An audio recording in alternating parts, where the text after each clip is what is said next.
You're listening to Civic Media. You can tune into any of our live shows on any radio station across the state with the Civic Media app. Find us in your phone's app store and listen anytime, anywhere. Good morning. Welcome to Matt Nair on Air. Jane Matt Nair, Greg Bach, Calvin Butenoff. Coming to you live from our studio at Radio Park in Racine. You can join us. Call or text. The number is the same, 855-752-4842. You can also leave a comment if you're watching on the live stream on Facebook, YouTube, and what used to be Twitter. It is back tomorrow, Free Ticket Fridays. Ooh. You will have 5 chances to pick up a 4-pack of Milwaukee Brewers tickets listening during Mornings with Pat Kreitlow. Our show, Matt Nair on Air, from 9 to 11. Tom Hartman, 11 to 2. Todd Alba, 2 to 4. And then Maggie Dawn, 4 to 6. Each of us will have a keyword for you tomorrow that you want to text in via the Civic Media app. And you are in the running again for a 4-pack of Milwaukee Brewers tickets. Club level seats, good seats. Mm-hmm. Oh, fancy cushiony seats. Fancy cushiony seats. So that is coming up tomorrow. Free Ticket Fridays is back. Coming up today, it's Thursday. We have lots of stuff coming up. Jim Santel, our colleague and friend here at Civic Media, host of Amicus, a law review on Saturdays across the network. Jim will be here after the 9:30 news. Lots of things going on that we can talk to Jim about, including the legality. We talked about this a little bit yesterday of ICE officers taking people into custody when they have no identifiers on them. Mm-hmm. Yeah. I don't understand how that's legal. Or masking their faces or just making it seem absolutely impossible to identify who is, in fact, arresting you. Who is legitimate law enforcement. Yeah. So that and among many other things we will kick around with Jim Santel. In hour number 2, Civic Media meteorologist Brittany Merlot will be here around 10:20 for a little weather and wine. We have some really hot weather coming this weekend. Yes, we do. Already some heat warnings out there, so just keep that in mind. And Brittany will let us know how long that, I believe it's a heat dome. Okay.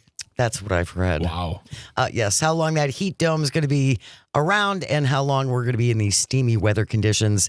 Acme Packing Company sports guru Paul Noonan here at 10:35 to talk all things sports. And then we'll wrap up the show as we always do with This Shouldn't Be a Thing. Today it's the Happy Trail Mix edition. Some people. Yeah. Some people. That's coming up around 10:51. I hope you can stick around for that. Wanted to start off, though, the Wisconsin state budget remains in limbo. Mm-hmm. Yeah. Some Republicans saying, yeah, we're just, I don't want to sign anything. We'll just go with the deal that we had. It's not bad enough. Let's make it worse. Let's make it worse. Todd Alba actually kind of broke this day before yesterday on his program and even the night before on social media that the Republicans want to cut more money from the UW system. This from WPR, Sean Johnson with the byline. Robin Voss says Assembly Republicans back $87 million cut to the UW budget. Governor Evers had asked for an $855 million increase, which we knew wasn't going to happen. That's almost $1 billion. Mm-hmm. We've talked about this a little bit before, like negotiations. You start high, and then you come down a little bit lower to what you were actually shooting for. Exactly. But now they're like, no, we're not going to give any money. And in fact, we want to cut $87 million from the UW budget. I mean, I'm surprised it's only $87 million. And I'm sure, Jane, it's for measured, really well thought out reasons, too. Robin well Voss, said. Yeah, Robin Voss says, quote, it's not about cutting money. What it is about is getting some kind of reforms to the broken process we currently have. Popcorn King says there is still too much political correctness on campus and not enough respect for political diversity. Quote, we want to ensure that whatever happens on campus, it is a free exchange of ideas. Really? That's the basic basis for what university should be, unquote. He also said something about we need to make sure that conservative students are comfortable on campus. I thought they hated safe spaces. I thought they hated higher education. I thought they hated coddling and snowflaking and all that stuff. And Didn't Scott Walker's 2 kids go to UW-Madison? Didn't a bunch of people who are conservative go to UW-Madison and Harvard and Yale and every other university they hate? It's also, tell me why cutting $87 million will help them achieve this goal. If they wanted to create a place that was more. Also, by the way, I thought they hated inclusivity. Well, you can't be inclusive. And diversity. And all No, that's bad. We can't make a special That's all space bad. for them. It's all bad. How does that goal of what Robin Vos just said get achieved by cutting? Why not finance certain things and say, all right, we're going to give you $250 million for the UW system. But in that money, there must be an allocation for a freedom of thought think tank or whatever. You put something in that actually achieves the goal you're trying to say. When you make the claim of conservative students aren't comfortable there and it's too much political correctness, well, then and cutting money is not going to help that. No, of course it's It's not. going to make those people, by the way, hate you more. Well, this is my personal opinion. I believe the Republican goal is to kill higher education. Absolutely. They want to kill higher education. They want to kill public education. Mm-hmm. There is nothing worse than having to deal with people who can think critically. That's bad. Yeah. Then they can argue with you. Yeah. We don't want that. I mean, they only want certain, and it's funny, they don't even care about like working class conservative kids who want to go to college. They want their buddies and their buddies' kids to go to college. They want like those halls are reserved for a certain individual. They're not going to be standing on an assembly line screwing in screws to phones we're going to make here. Oh yes, American iPods. Just wait, we're going to pay Right. $25,000 for those. This. The more I listen to Robin Vos talk, whether it's in interviews in the paper, whether it's on Upfront, which he goes on a lot, Does. he's able to speak with such fluidity, but rarely does anything of value come out of his face. It's always just a barrage of talking points that appeals to a certain swath of individuals, and there's never anything to back it up. Cutting 87 million, just say it out loud. We don't like UW system. We don't like what they're doing. We don't like higher education. We don't like higher education, and we think it's a waste. Just be honest, but don't make it like, well, conservative kids don't have a place to go to. Go to Bob Jones University. What do we need to hand out blankies for these kids? I'm Real not snowflake behavior, if I'm you not ask me. sure what it would take to make them feel more comfy on campus, more welcome on campus. Scott Walker's kids, maybe they could be consultants on this. Maybe every night we'll get a space inside one of the dorms or the like union halls or something like that, and we'll just turn the lights low. Everyone gets a blankie. Okay. Everyone gets just a juice box, and then we play someone recites a Ronald Reagan speech, but even a softer, quieter Nice. ASMR Ronald Reagan. Oh, it's morning in America, That's nice. everybody, and then they feel good about themselves. Jane, Is that too much to ask? I feel like Good. They can throw $1 million at that. absolutely get a Ronald Reagan impersonator. Senator Kelda Roys, a Democrat from Madison, says with a $4 billion surplus, yes, we are still sitting on $4 billion. With a $4 billion surplus, says Senator Roys, there is no excuse for making cuts to the university. No. We used to have, our university system was the envy of the country. Yes. Wisconsin's educational system was, we were the model. Wisconsin used to be one of the envies of the country as far as our unions, our education. Apprenticeships started here. We got that thing kicked off. I believe kindergarten started in Wisconsin. Like there's so much that happened in Wisconsin. Educationally? Gay rights, queer communities flourished here because of the protections that the government passed to make sure they were welcome and taken care of and treated equally. This state over the past, I don't know, let's see, when did Scott Walker, it just seems like it happened when Scott Walker, it's coincidence, right? It just has fallen apart, but with great design. This is not a, oh, we've let it go. This is a measured attempt to destroy everything that's been built in this state. It's an intentional dismantling. Yes. It is. Yes. If this budget cut happens, this $87 million they want to cut from the UW system, UW system saw cuts in the hundreds of millions of dollars in the first Scott Walker administration. Yeah.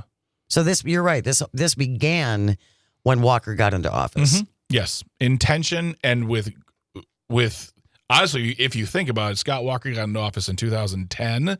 15 years, the amount of damage they've done to this state, it's kind of amazing to watch. I also find it amazing that considering how evil our UW system is, that any Republicans would send their children to these universities. How did they have the intestinal fortitude to stand up to all the indoctrination that they were subjected to? Yeah, it's goodness.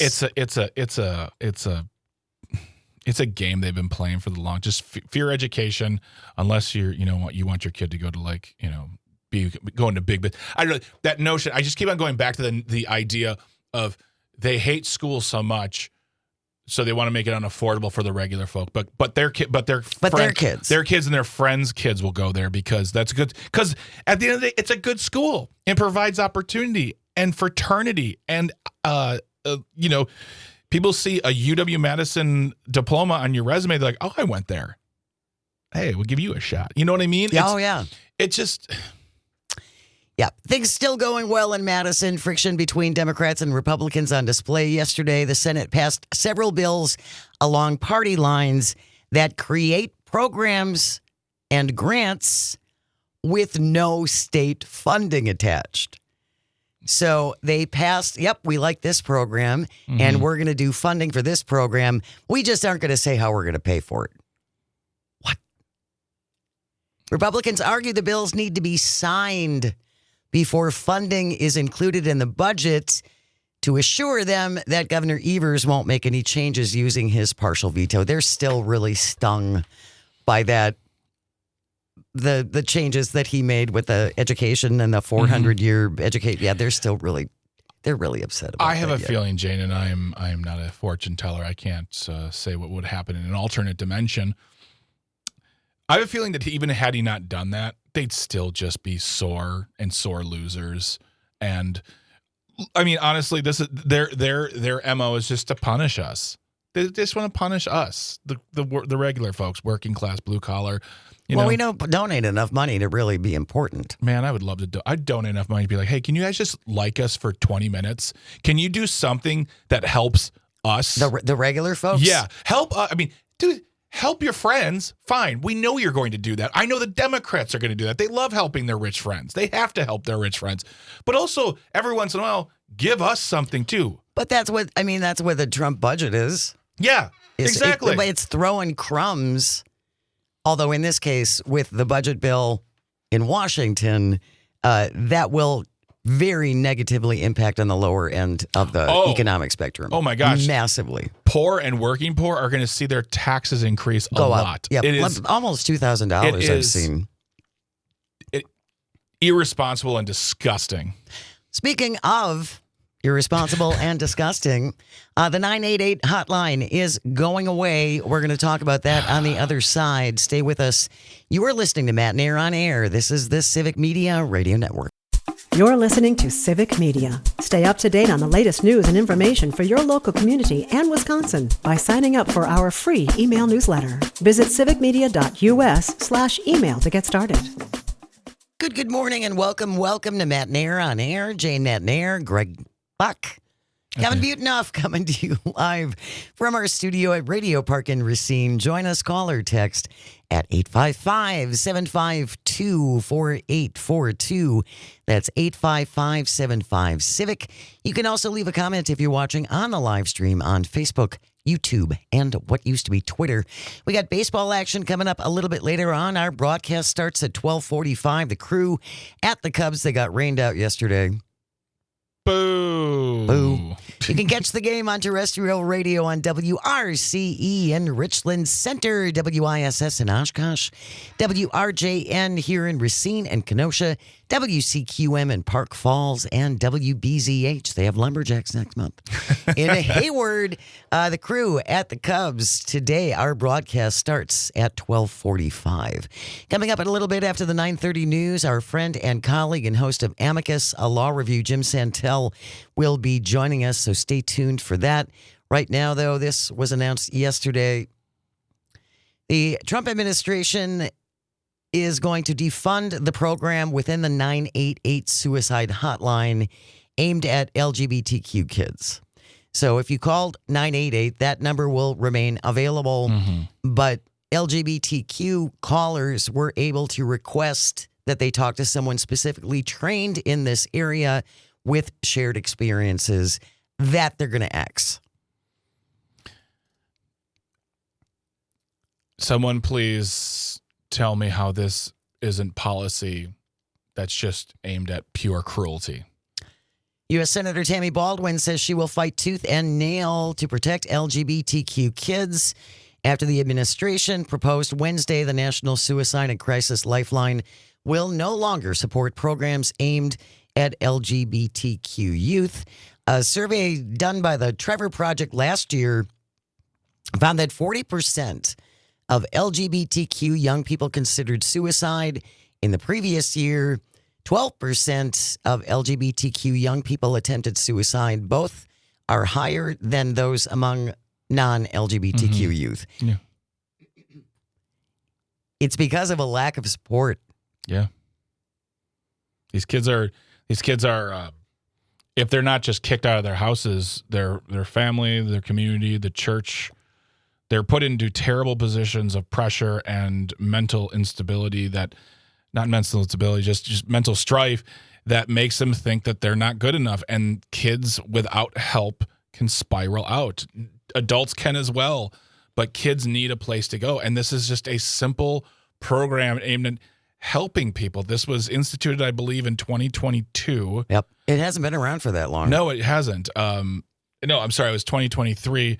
And according to the article that we're getting out of the Wisconsin Examiner written by Henry Redman, 1.3 million contacts have come from LGBTQ people to the hotline. That's trying to help a lot of people. Yep. And when we're talking about kids, and when we talk about how much we love kids and want to protect kids and support kids. And only certain kinds of kids, apparently. Yep. Maybe they'll put in a hotline in there, 988, that will, conversion therapy line. I don't know. But this is. Well, I can't, Jane, I can't even find a word. Like cruel isn't even, that's nice. This is monstrous. And unnecessary. Yeah, this doesn't. I just think it's unnecessary. You cannot tell me that this one addition to this hotline costs so much money that's why our government is having money problems. You got to be kidding me. No, well, I'm sure someone will say it, but then over time we'll hear the truth, which is we really shouldn't be encouraging these kids to live the life. And that's what it is. And that's what it is. We need to protect them. We need to get there are other. They can call their church. No, they can't. No, they can't. They cannot call their church. Not some of them. Sorry, queer kids are important to me. Trans queer kids are very, very important to me. And this is just mean. It is. This is awful. This is anti-American, disgusting. And we're going to be reaching out to both Senator Tammy Baldwin to talk about this, and I would like to talk to Abigail Sweats from Fair Wisconsin as well. Yep. Because this has repercussions. This will hurt children. Tammy Baldwin quotes, "I worked hard to stand up a special line for LGBTQ plus youth because we're losing too many of our kids to suicide. It's well past time we did something about it.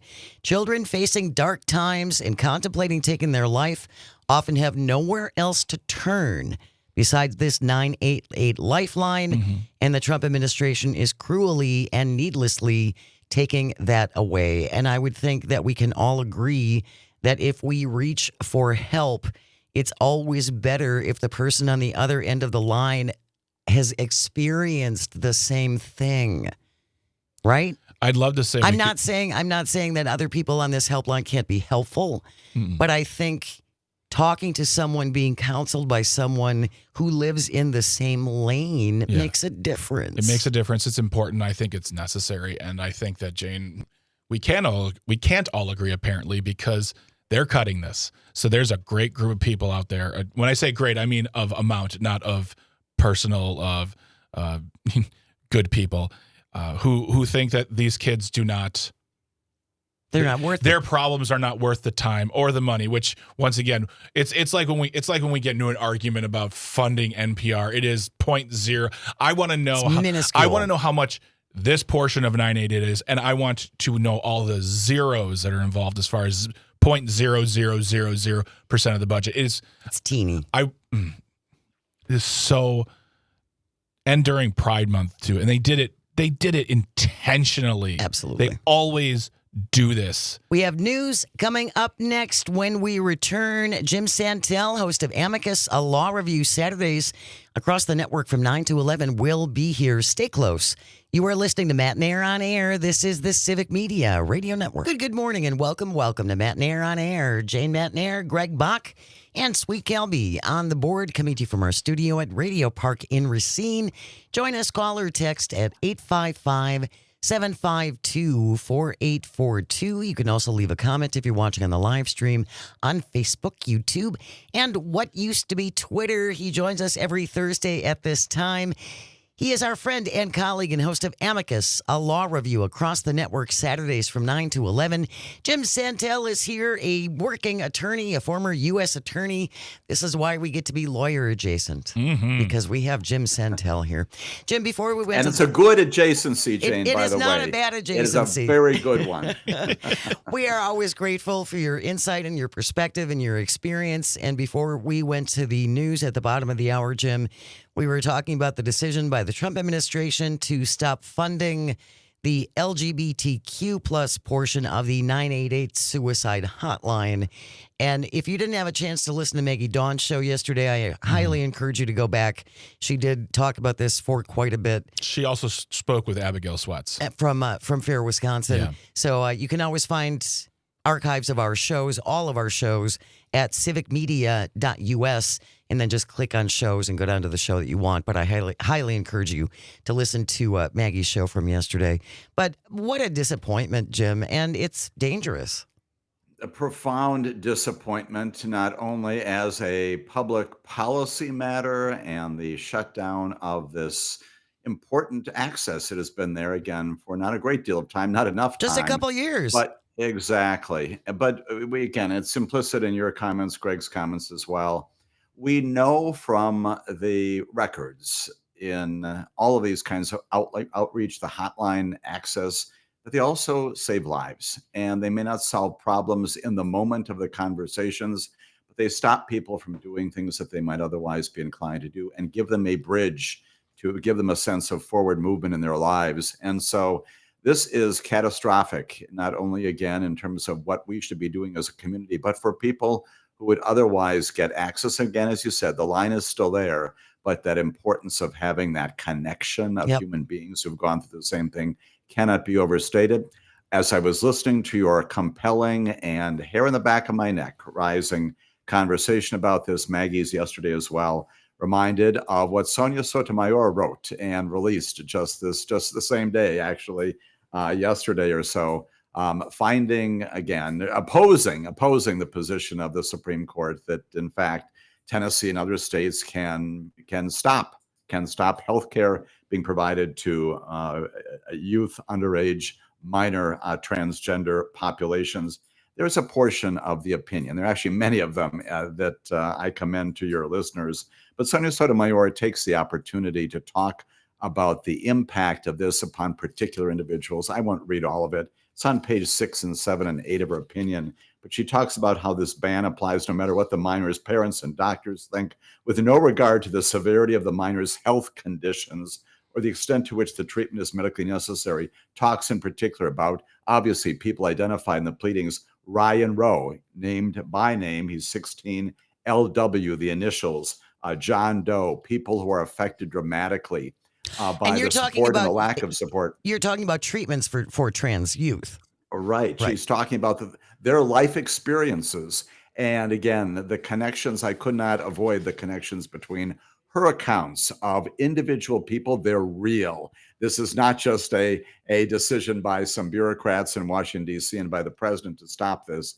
These are live human beings. And it underscores the notion that, again, all of this affects people. She talks beyond that toward the end of her opinion about the fact that transgender people have long been subject to discrimination in healthcare, employment, housing, rampant harassment, and physical violence. Paragraphs and paragraphs accounting all of that. If you need any additional support, and your listeners probably do not, but any affirmation of the horror of this decision to rescind the hotline access through to transgender counselors, take a look at what Sonia Sotomayor wrote and released just yesterday to America. It is compelling. Well, and again, I can only imagine that the amount of money spent on this is minuscule. Yes. When yes. we are talking about the vast majority of government spending, this is a blip. This is it's practically insignificant, the amount of money that we're talking about. Absolutely. And so, as you and Greg had just said in the previous segment, you go back, as does Sonia Sotomayor and the other dissenters yesterday, and say, what are we doing here? What is the reason for doing this? And again, as both of you have indicated, words fail.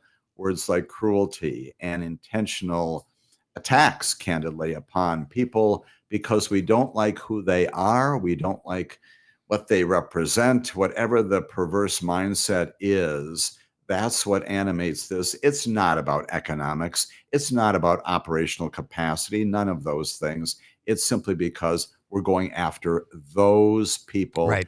demonizing people without any basis whatsoever. That's not what America is all about. It's we the people, right? That's the Constitution. Mm-hmm. And it's everyone, citizens, residents alike, youth alike. It is adults. It is everyone of all immutable characteristics. And how dare they do these kinds of things that send us back, not just 200 years, but 300 and 400 years in time.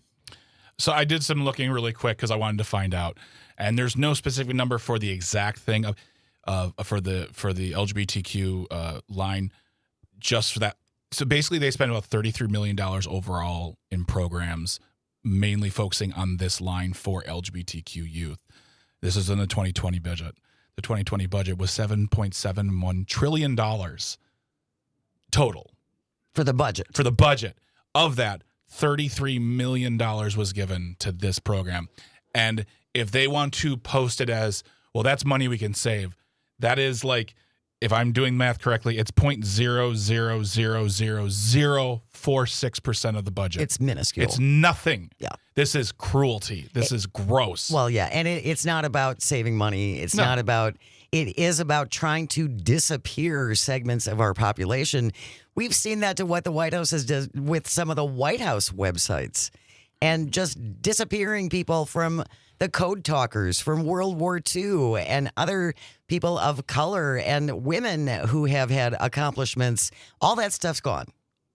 All that stuff's gone. Removing names, identities, great histories about bravery in our military, about people who've done extraordinary things, and they happen also to be members of the LGBT community, and we cannot have that, apparently, in this administration. That sends the wrong message. It does not send the wrong message. It sends a message of inclusiveness and that everyone is participating, should be able to participate in the American experience. And they have, to our benefit, Yeah. to our benefit. Yeah. That's the horror. The other thing I do not understand, all of the people who scream about parents' rights. Parents' rights, parents' rights. Parents decide what their children are taught. Parents decide what their children eat. Parents decide, except in this instance, we are taking the control of the medical treatment that parents decide that their children need. We are taking that right away from them and giving it to who? The courts? Giving it, again, the courts giving it to no one in this case in the wake of the decision, right? That basically says that if you've got a state legislature, and oh, by the way, by my count, there was somewhere between 20 and 30 states, about half of them in the union, that have passed pieces of legislation that in some way restrict healthcare provided by doctors, provided by healthcare workers to transgender youth as they're going through this very sensitive process. About half of our states. And by what they did yesterday, the Supreme Court says that's okay. You can strip that away. You can prohibit it, not just make it difficult to access, but you can prohibit it as a legislative matter. So if I'm in Tennessee and I am a parent, I'm a family member, I am a transgender youth, no access. If I get it somehow, I'm engaging in a violation of the law.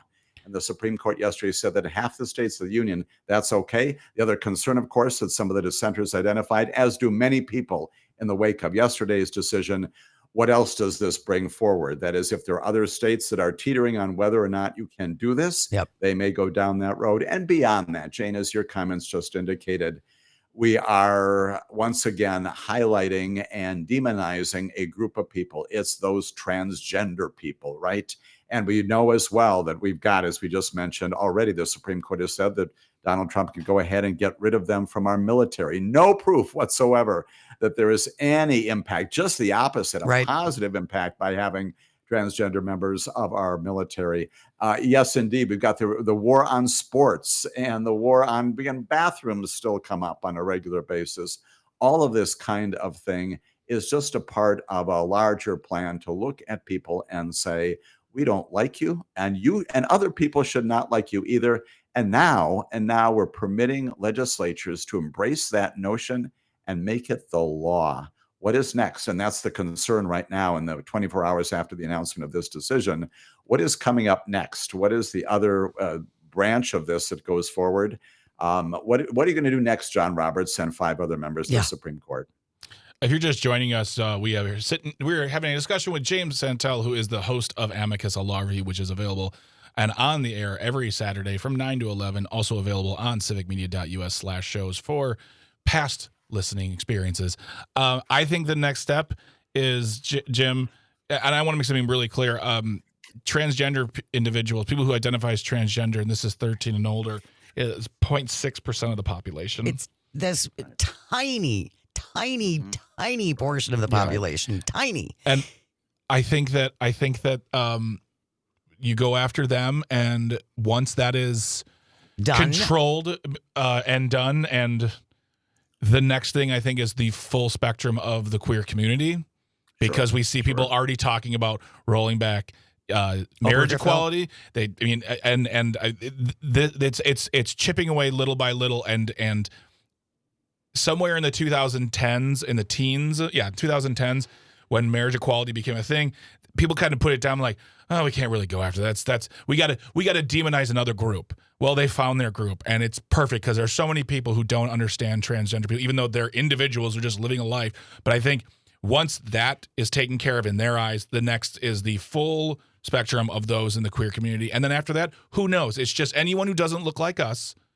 And when I say doesn't look like us, I'm talking about white, and I'm talking about landowners, I'm talking about business people. That's what you have to, there's going to come a point where there can be white people who don't look like them as well.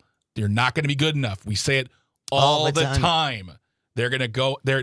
There's no reason for, once the other ones are gone, you're next.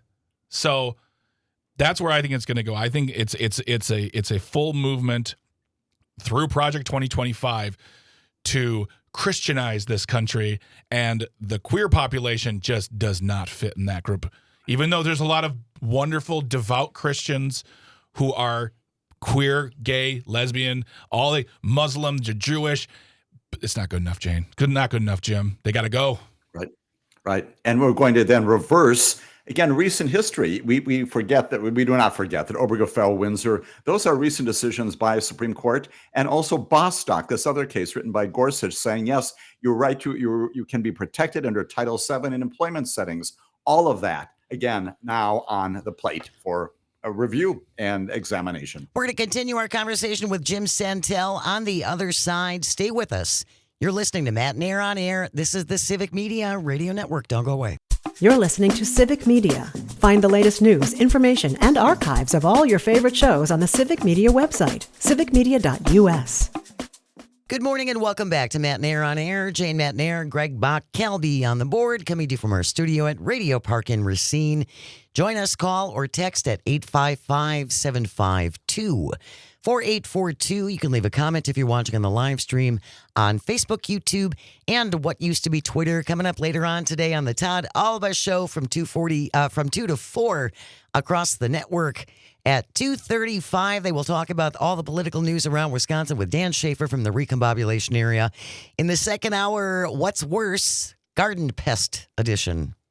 I think they're all the worst. They'll kick that around. Join Todd. It's a great segment. The whole show is wonderful. Todd, all but 2 to 4 p.m. across the Civic Media Radio Network. We are joined right now by another colleague, Jim Santel, who hosts Amicus, a law review, Saturdays 9 to 11 across the network. One thing I wanted to talk about briefly, Jim, because we did talk about this yesterday, and Greg found this article now. In California, 2 California lawmakers are proposing a new state law that would ban members of law enforcement from concealing their faces. I don't understand. Are we teaching our kids now that if a white van pulls up and 5 guys jump out wearing jeans, a t-shirt, and a flannel shirt with masks on, and they say, "I'm with ICE, come with me," we're telling our 9-year-olds to jump in the van? Is that what we're doing? That's the profound on-the-ground problem with what's going on in America today, right? We no longer know who the law enforcement folks are and who the potential kidnappers are. Right. And that's a serious issue, right? Yes. For youth, certainly for adults. You recall the tough student who was basically approached by those fellows, and they looked like ninja warriors coming upon her and arrested her. Grabbed her off the street. Absolutely. And so it's unfortunate that we have to have legislation, because what has been the practice in the federal system, that's what I can speak to, the tradition, the assumption has been that when you are executing a warrant, even executing a search warrant, which can also be rife with danger for all kinds of people, law enforcement, but also the people on the other side of the door, what you want to do is you want to be as transparent as possible. I am with the sheriff's department. I am with the Milwaukee County, this law enforcement entity, that law enforcement entity, so that everybody knows. And what's the reason for doing this? It's to ensure that nobody does anything stupid and irresponsible, right? If I know with clarity that that person coming through the door is indeed law enforcement and not someone who is there to do a home invasion, my response will be very different, and I've de-escalated the possibility of some danger. Federal system, again, there's an assumption that you will not be masked. There are certain circumstances, yes, for undercover operations, sometimes for SWAT things, sometimes for the safety of the operation generally. Those are, for the most part, the exception and not the rule. Right. And the concept, once again, as we've talked even about recent arrests, you want to do this in a way that, again, accomplishes the result without anybody getting hurt, with clarity. And what the legislators are doing are saying, and when people show up and even if they are legitimate federal law enforcement, how do we know that? You've got a right to ask. Do you have a warrant? What is the basis for your arrest? It may be probable cause in the moment. When you are pulled over for speeding, what is the first thing that happens? The officer comes forward and says, "I am Officer Santel. I work for this entity. Right. I've seen you've been exceeding the speed limit." We tell people a part of our due process, and it is unfortunate, once again, that we need to articulate that need. Again, under some circumstances it's there, but in most instances, it's just another example of good due process in America. That's who we are. We do not have squads of law enforcement going out, and well, we do now, regrettably. Now we do. We're picking people up at a minimum, putting, again, that very important issue of whether that's good policy. They should identify themselves to establish their authority to do things so that that's done properly. Now, I am seeing Republican lawmakers come out and say, Marsha Blackburn from Tennessee recently just came out and said there has been a 413% increase in the number of assaults against ICE agents.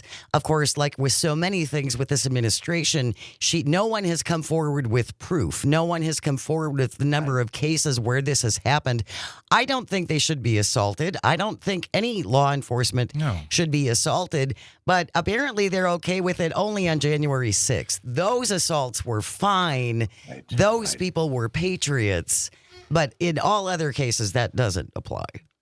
Right. And you're absolutely right. We don't want anybody in any of these high, intense situations to be threatened, to be compromised in their physical security and safety. When these things do go badly, again, the botched search warrants, the kinds of things we've seen, what happens? People die, right? We've seen that in our recent history as well. You want to minimize that.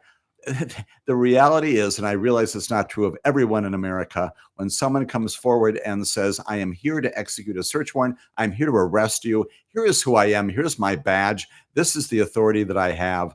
Most people recognize that I'm only going to make things worse, Marsha Blackburn, by attacking that person and kicking and screaming or doing something worse. Most people recognize I'm not going to be happy about it. I'm going to contest all this, but I'm not going to, in this moment, do something that's going to make my situation even worse and the entire situation even more compromised. It will be interesting to see what happens with this measure right now. It's only in California, but I do think that this is a larger discussion that we need to be having as a country, and whether we're good with this.